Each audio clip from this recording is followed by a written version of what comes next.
Salut tout le monde, j'espère que vous allez bien. Le Portugal l'emporte par la plus grande des marges comparée aux autres huitièmes de finalistes. Ils ont collé 6-1 à la Suisse. C'est une humiliation, c'est une correction et c'est une autre nation qui envoie un message au monde entier. Cette fois-ci, le Portugal est là et elle répond présent par rapport à tous ces talents qui constituent l'équipe. La grosse bombe de la soirée, c'est Cristiano Ronaldo remplaçant et comme le Portugal a déroulé sans lui, les débats vont s'intensifier au pays et partout dans le monde. On met le cas Ronaldo de côté et on s'occupe de débriefer le match. Le Portugal a très mal entamé sa rencontre, ou plutôt la Suisse a tout mis dès le début. Donc le Portugal a été en grosse difficulté pendant une bonne dizaine de minutes et puis ils ont commencé à se libérer petit à petit. D'ailleurs, juste avant le premier but, c'est Bernardo Silva qui se retrouve dans une très bonne situation où il est quasiment en face à face. Il fait le mauvais choix face au but en choisissant la passe, mais déjà ils ont réussi à trouver la faille. L'action qui a suivi ce raté de Bernardo a mené au but, ça part d'une touche. Il me semble que Félix utilise Ramos comme pivot, mais ce dernier ne se préoccupe de rien d'autre que de se tourner et armer un missile qui ne laisse aucune chance à Sommer. Le tir est parfaitement placé et ajusté dans la lucarne, la réussite est maximale sachant qu'il tire de son pied non dominant, mais quand les joueurs prennent le risque de tenter leur chance dans un angle aussi fermé comme ça, il faut absolument la placer dans la lucarne là où il a réussi à la mettre. Il a osé, il a réussi, un grand bravo à lui. C'est sa première titularisation en Coupe du Monde et il libère son pays parce que comme vous l'avez vu, à partir de là le Portugal a déroulé. Le deuxième arrive sur corner avec la tête de l'éternel Pepe qui smash le ballon dans les filets. Il est increvable ce joueur, c'est incroyable de le voir meilleur que son acolyte Ruben Dias. C'est la preuve même qu'au foot, avant les histoires de physique et de technique, c'est d'abord l'intelligence et la connaissance du jeu qui font tout. Pepe sait se placer dans les bons endroits, il fait souvent les bons choix et il a une qualité de pied extraordinaire. Il a encore une fois trouvé Dalot en profondeur sur une très bonne passe longue. Et il me semble même que c'est l'action juste avant le corner. La mi-temps se termine à 2-0, mais le Portugal avait l'occasion d'en planter en moins 2 de plus. Les deux ont été ratés par Ramos car il a manqué d'efficacité. La première fois, il aurait pu servir Bruno Fernandes, mais il choisit l'option du tir. C'est pas une mauvaise idée de la jouer individuelle puisqu'il avait l'espace devant lui, mais son tir est vraiment nul. Et puis sur la deuxième, il se retrouve en face à face, il choisit le côté opposé, mais son tir est encore une fois très mauvais et Sommer évite à son pays le 3-0. Mais rien qu'à la mi-temps, on a senti que le niveau entre les deux équipes ça n'avait rien à voir. Au vu des 10 premières minutes suisses, on se dit que c'est le but qui leur a mis un coup à la tête. Parce que c'est pas possible d'acculer autant les Portugais et après de se faire déglinguer à ce point. Il y a que le fait que le mental soit KO qui peut expliquer ça, mais on peut aussi supposer que le Portugal a élevé le niveau et il leur a fallu 10 minutes pour entrer en jeu. En tout cas, c'est indéniable que le but y est pour grand chose. Au retour des vestiaires, c'est le festival. Ramos ajoute 2 buts à son palmarès individuel. Il claque un triplé au total. Guerreiro se met en confiance aussi avec un but et même Leao à la toute fin met un beau but. Même si Sommer me semble un peu douteux sur le coup. Ce que je trouve positif, c'est que le Portugal, contrairement à leur match jusqu'à aujourd'hui, n'a pas choisi l'option défensive après s'être mis à l'abri. Là, sur ce match, ils ont continué à jouer jusqu'au bout et j'aime bien cette mentalité. Ils ont eu un petit moment de relâchement à 4-0 où ils ont encaissé un but par une faute involontaire de Ramos, mais ils se sont vite repris en main et ça je le trouve vachement positif.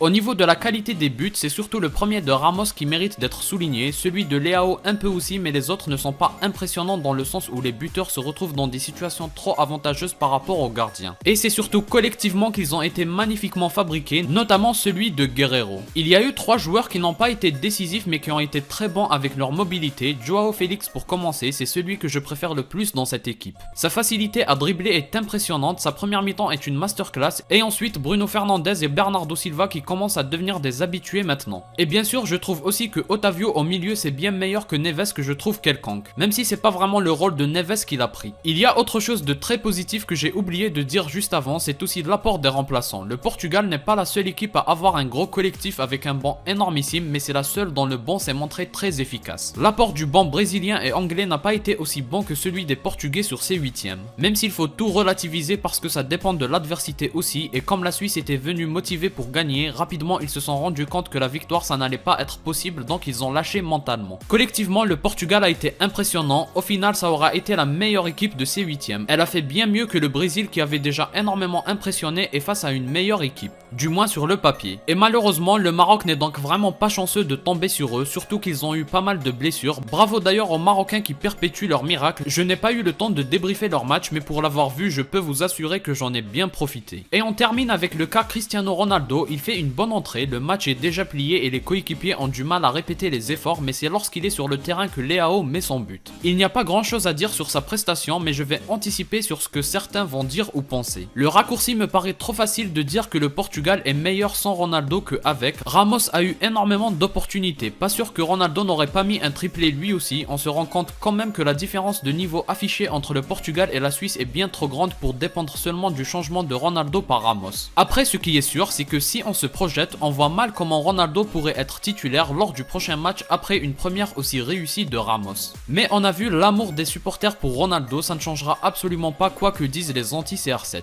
Mais c'est quand même vachement triste pour lui, il ne mérite pas ça. Le Portugal a réussi sa phase de poule avec lui comme titulaire. Le seul match perdu par le Portugal, c'est sans lui sur le terrain, mais le foot c'est pas des maths. Ça, je vais toujours le répéter, le Portugal aurait pu faire aussi bien avec que sans lui face à la Suisse. Peut-être que ça aurait été pire ou peut-être mieux. Mais là, ça doit vraiment être compliqué pour lui de gérer ça personnellement. Il doit le vivre vraiment trop mal, je compatis réellement. Il doit souffrir individuellement malgré la joie d'avancer collectivement. La bouffée d'oxygène que représente le Portugal jusqu'à là pour lui va commencer à l'étouffer petit à petit s'il continue la compétition sur le banc. Mais on ne voit pas comment ça pourrait être autrement, la vie est vraiment injuste. Si vous avez aimé, laissez un like, un commentaire, un partage et un abonnement pour me soutenir. Moi je vous dis à la prochaine, portez-vous bien.